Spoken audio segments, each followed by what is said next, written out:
we should talk about Licorice Pizza and give people. I guess we won't spoil anything. Well, we can. Well, I don't care. But it's not. It hasn't come out yet. That's fine. We can talk about. Well, actually, it doesn't really. In Licorice Pizza, you don't even need to really spoil it because it's. Yeah, that's true. It's not really.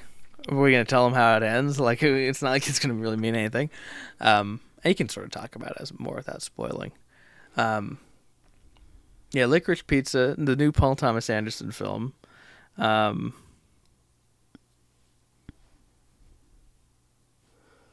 Well, what a pregnant pause. What do you think of it? I loved it. I thought right now it's my favorite movie of the year, I think. Okay. So, wow. Okay. Yeah, it's at least up there. I want to see it again because for me, the first time watching it, I was hooked in, through all of it. Mm-hmm. Where I understand. And then I walked out of the theater and I was like, wow, that kind of was just like a boring hangout movie in a lot of ways. But there's nothing wrong with that. I enjoyed it, and I liked seeing the interactions and seeing the the era, and there was just something about it that captured my attention. Where I could see another person it not, and I could see myself the second time being like, oh yeah, it was kind of boring, but I don't think I will. I think I'm gonna like it just as much because it's because it's like character based. It's just not about what happens. It doesn't really matter. I love just watching these people in the movie play off one another. I thought the beginning of the movie was almost reminded me of like Billy Wilder or something. There's like this fast kind of like clever dialogue between them and this sort of like push pull and not really getting along, and I thought it worked beautifully. Yeah. And the two actors who are both first timers, I think, are terrific in the movie. Excellent, just great performers. We should say it's Philip Seymour Hoffman's son. Yeah, Cooper Hoffman, and Alana Haim, who's from the Haim Sisters, the band. They're playing in Berkeley in a couple days. What? I think. Yeah. Really? Uh-huh. Where are they playing in Berkeley? I don't know. I just got an email notification about it. Huh.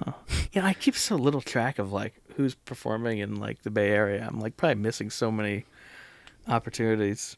Anyway, yeah, when I was watching Old again, I was thinking I might rate it higher than Licorice Pizza before the ending happened. And then I was like, maybe I will still. I don't know. I feel like they sort of have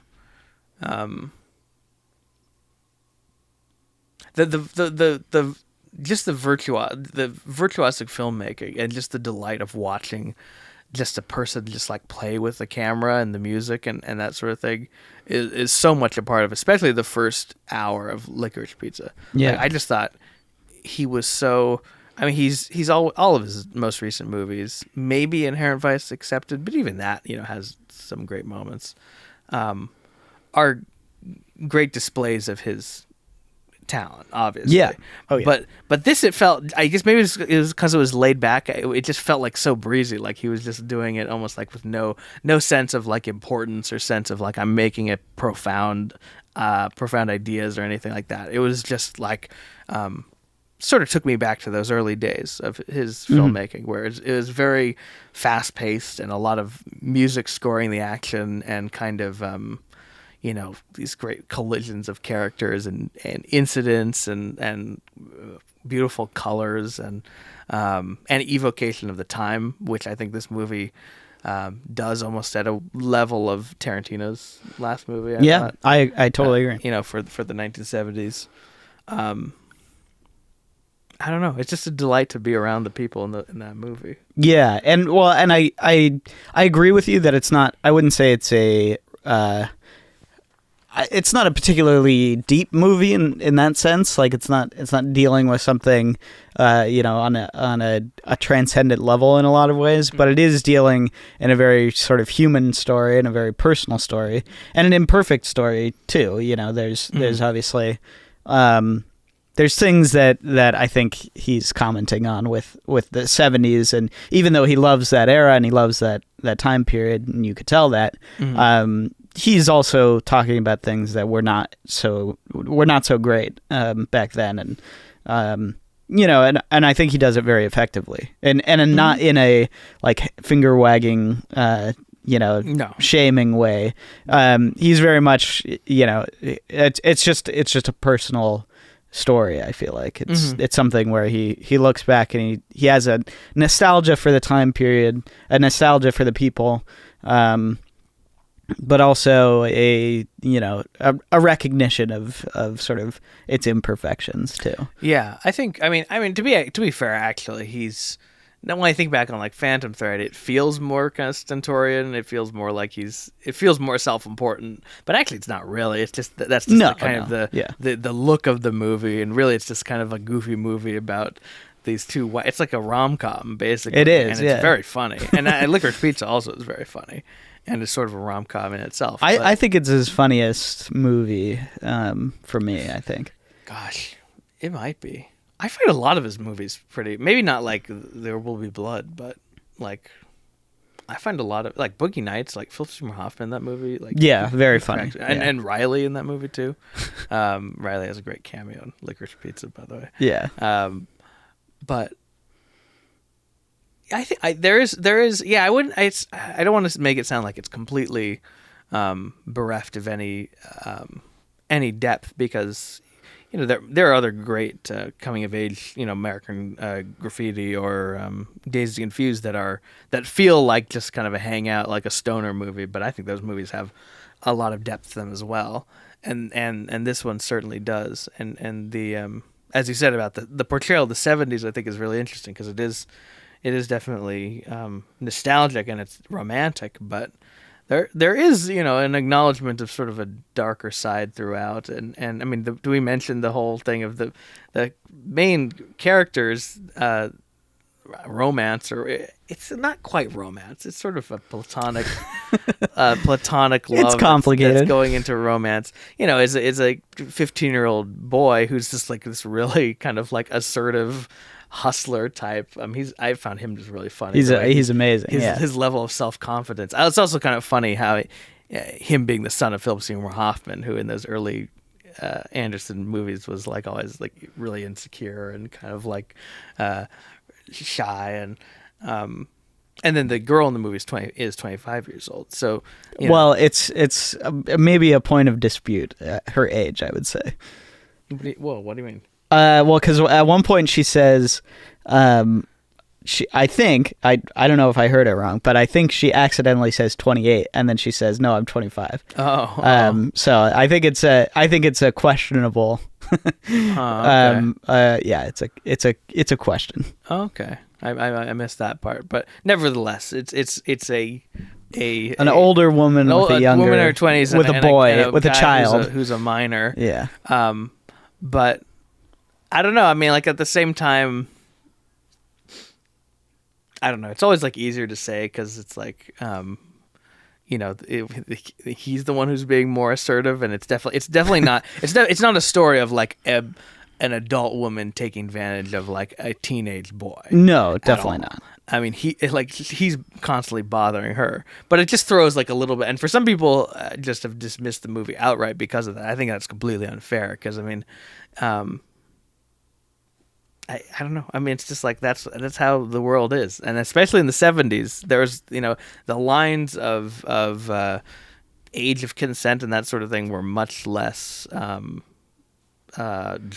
than they are now. Well, I mean, they were obviously drawn like in the law, but right. But it was more of people just didn't care. Like students dated their teachers. Like and also there was I think there was an attitude back then, and maybe to some degree now, but I don't know as much. There's an attitude of when it's a boy,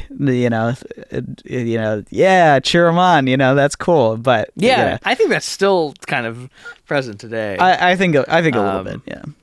Because I mean, I don't know how I feel about it. I'm a little but it's also like you have to think about like if you were 15 years old and some beautiful 25-year-old girl you had a chance with her, you wouldn't be going, oh no, that's not right. You'd be going, hell yeah. Yeah, no, 100%. So it's like, oh yeah, we would have said no to, like, who would have been 25 when we were. But 15? then the Emma question, Stone, the question is like, is there a difference? I'm sure a young woman is going to feel the same way, and sure. and then we have a very different attitude towards that, and we find it to be very disturbing when that kind of thing happens. So.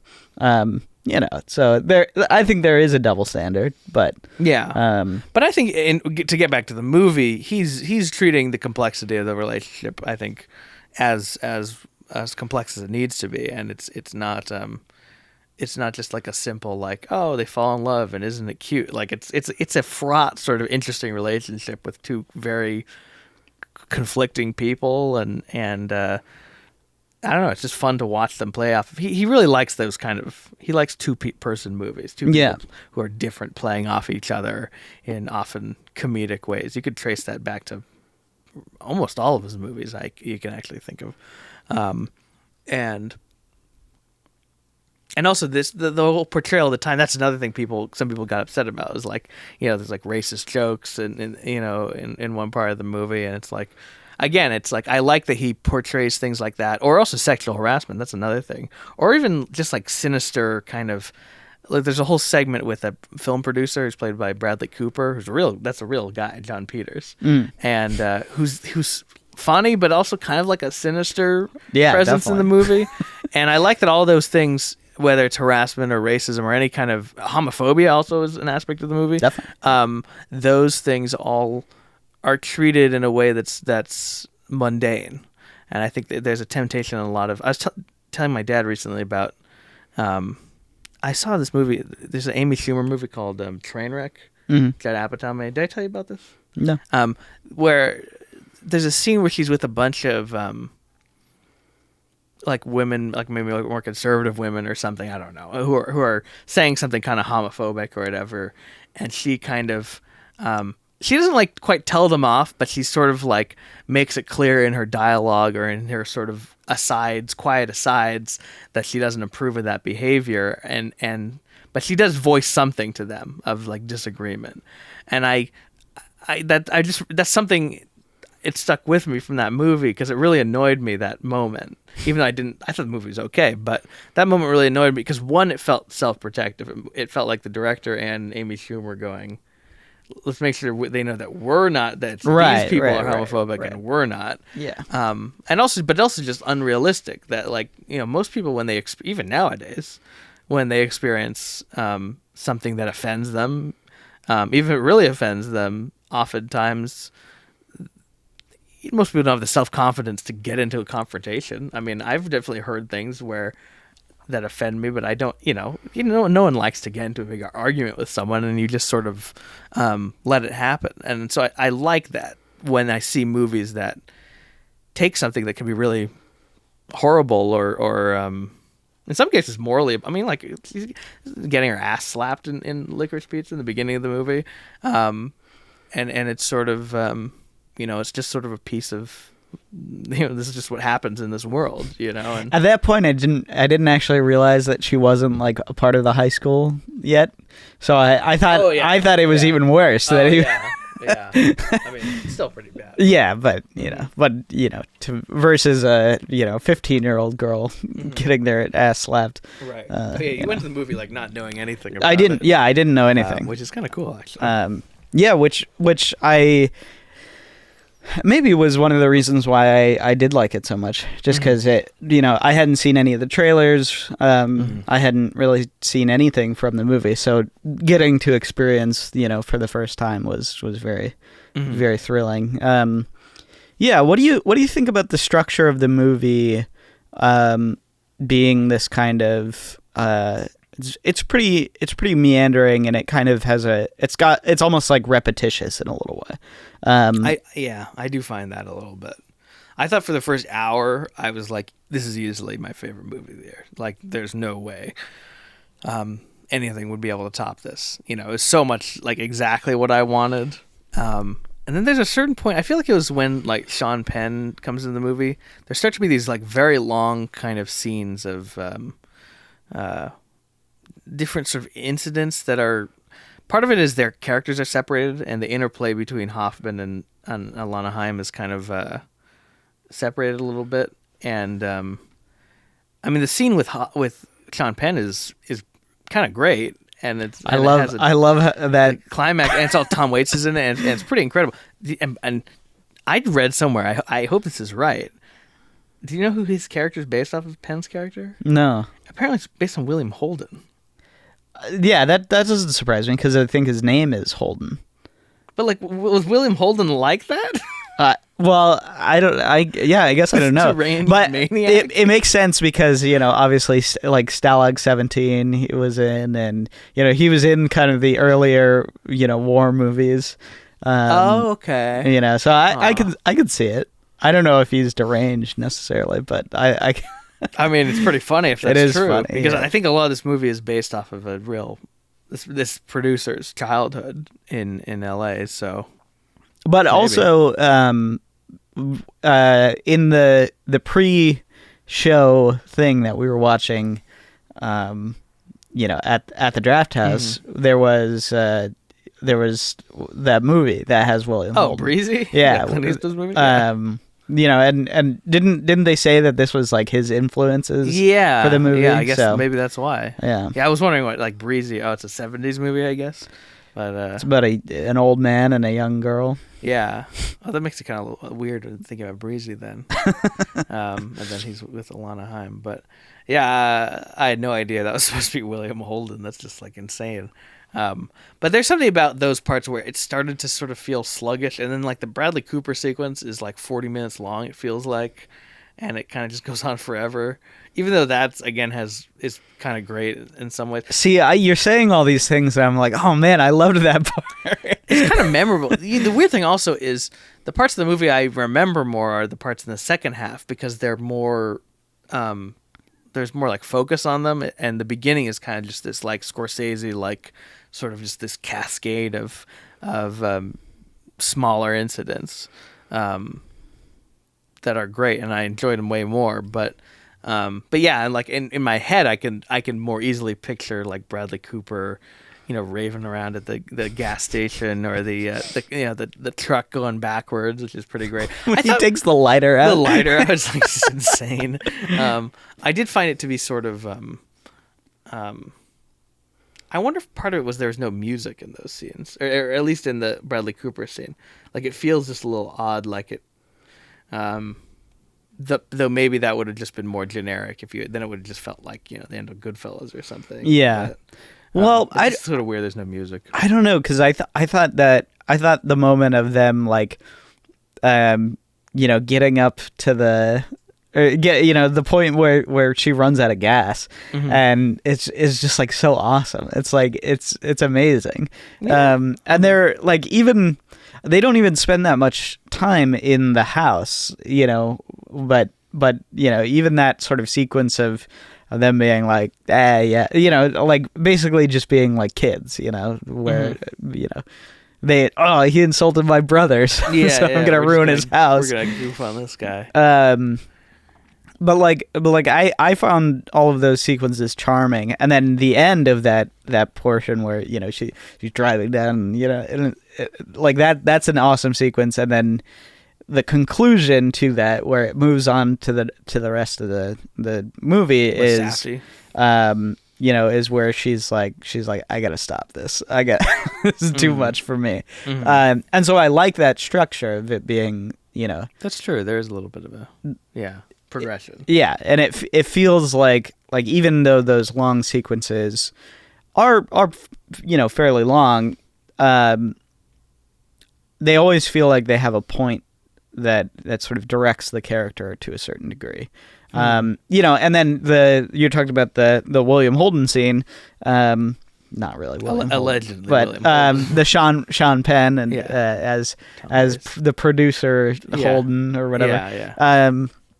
He that sequence is great because it's kind of the first time, let's see, it's one of the earlier times where they've kind of gone their own way, and they're not really like doing things together anymore, and they've kind of had a breakup sort of in that way, even though they're not together at all. But and then there's like this jealousy element of it that comes into play in the bar.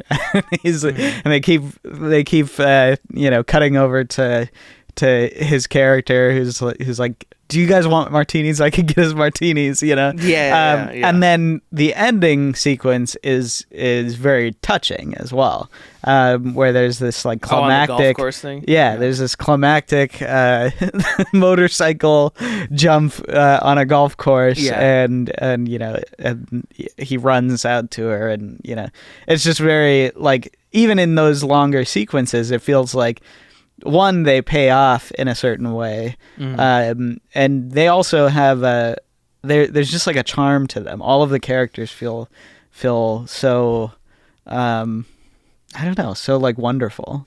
Yeah. No, you come to really care about them, and it's is that the scene that ends where they're on the waterbed, and there's the Paul McCartney and the Wings song? Yes. That's a great moment too. Yeah, amazing moment.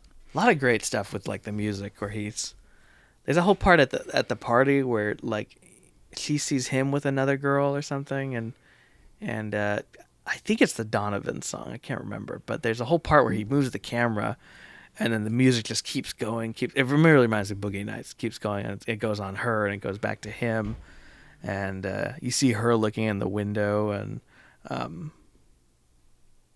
loved how the movie, we saw it in 70 millimeter, and it's shot on 35, and it just looks beautiful.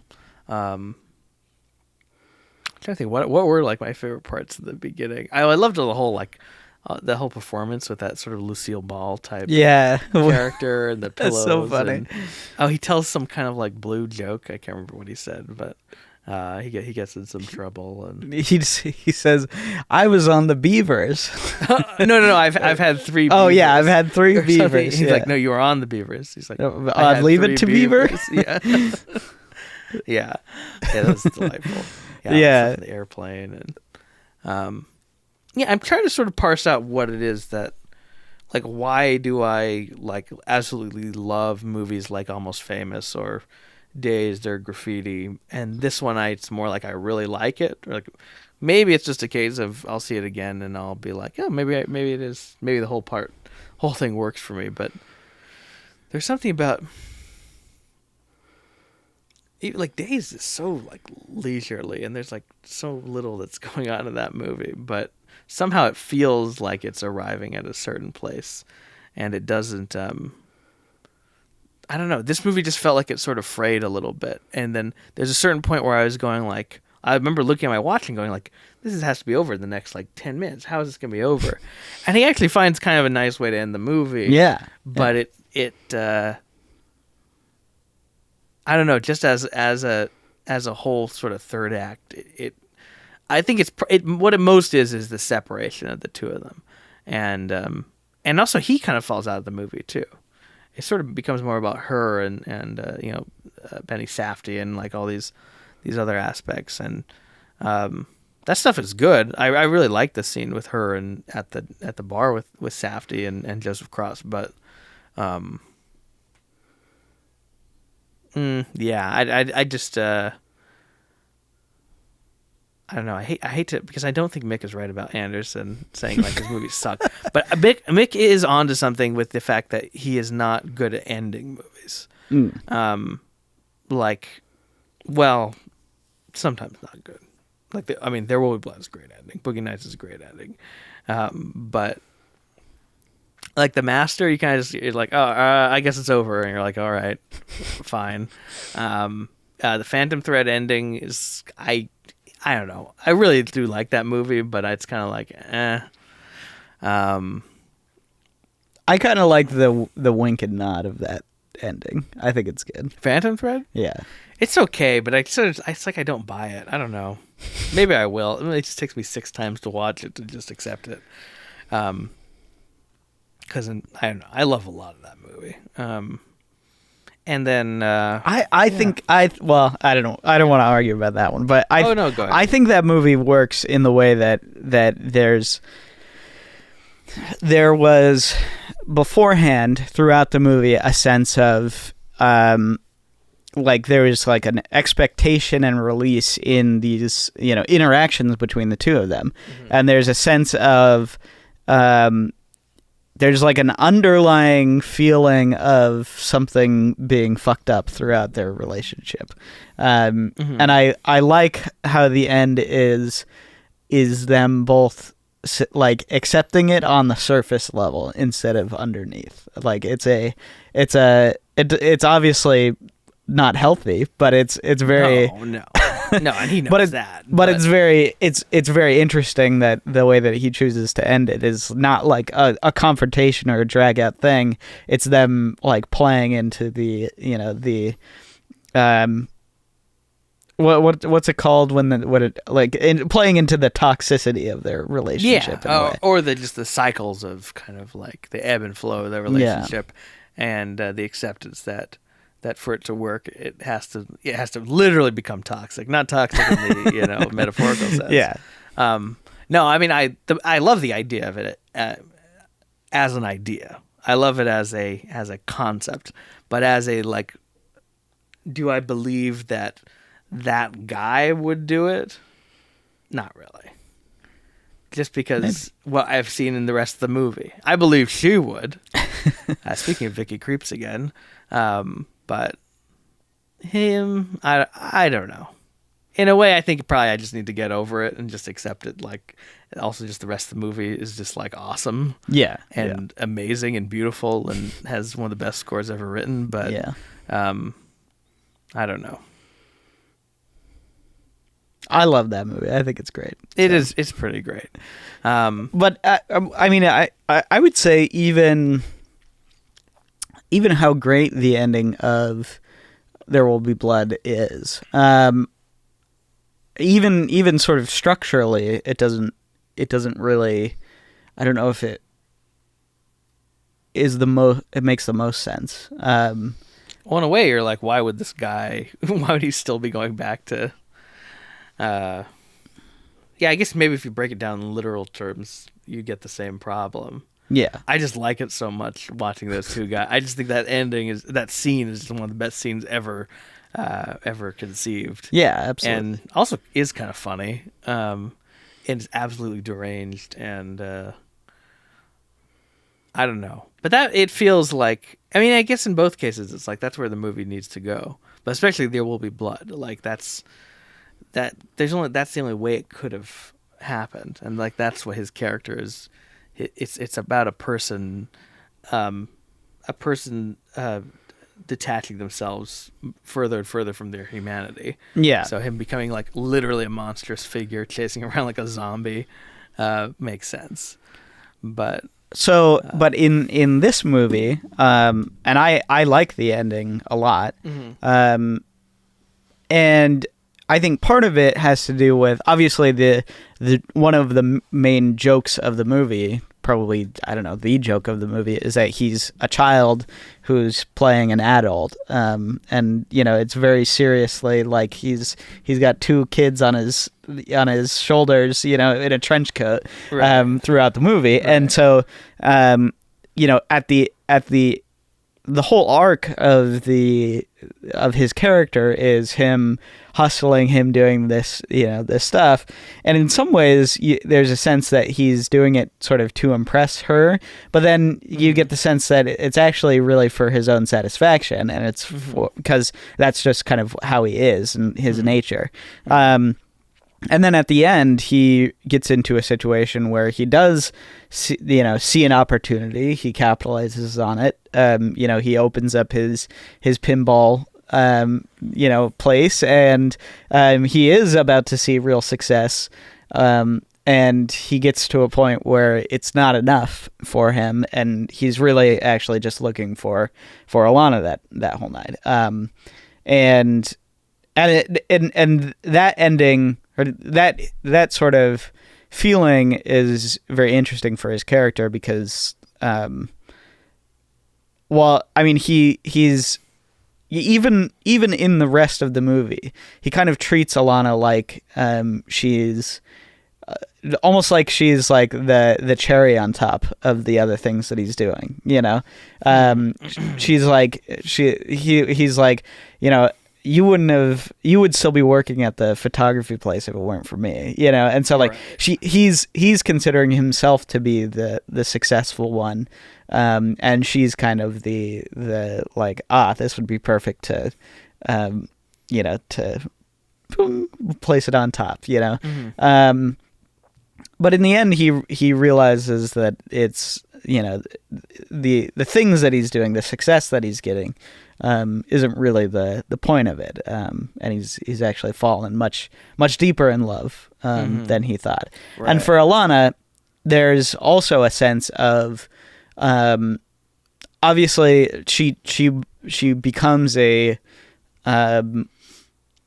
she starts to she says, "I'm a politician," which I love that whole argument. But you know, she wants to get involved in things that are you know, outside of her league, and partially influenced by him. I would argue, you know, partially her broadening of her horizons is almost solely, you know, caused by him.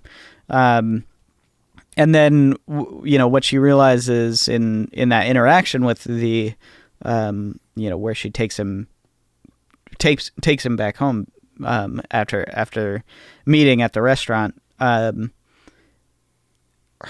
interaction, I think you can probably intuit that she's seeing the fact that the you know, why are you doing all of this to, you know, quote unquote, change the world, while, you know, Safdie is doing it because he wants a better world for his family, and he wants a better world for the future, and it's almost, you know, that's the most loving statement that he can give, is to sort of try to make things better, and she, you know, I think she recognizes that there is something that she loves about this kid who's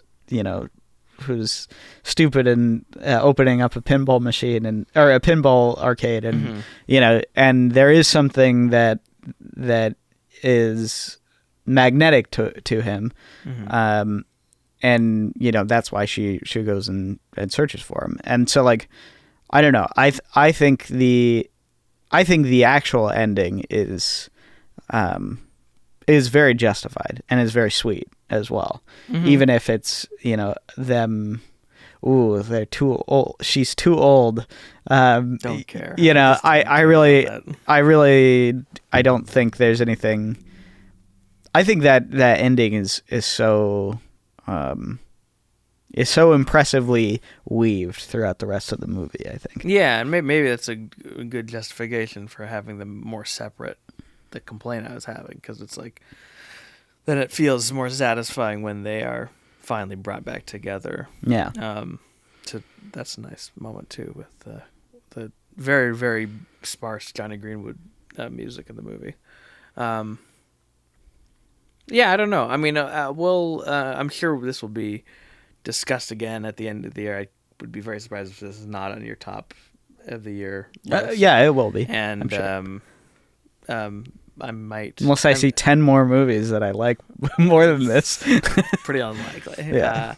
And but I'll definitely be seeing this. I'm going to see it again on Saturday. You're welcome to join me, and I'm probably going to see it again maybe in December, or later in December as well. So, but definitely high level movie. I mean, look, there's no denying it's a beautiful movie, and just really enjoyable too. Like I just had a great time with it, and I mean, it's so much fun. I just enjoyed watching these guys. Yeah.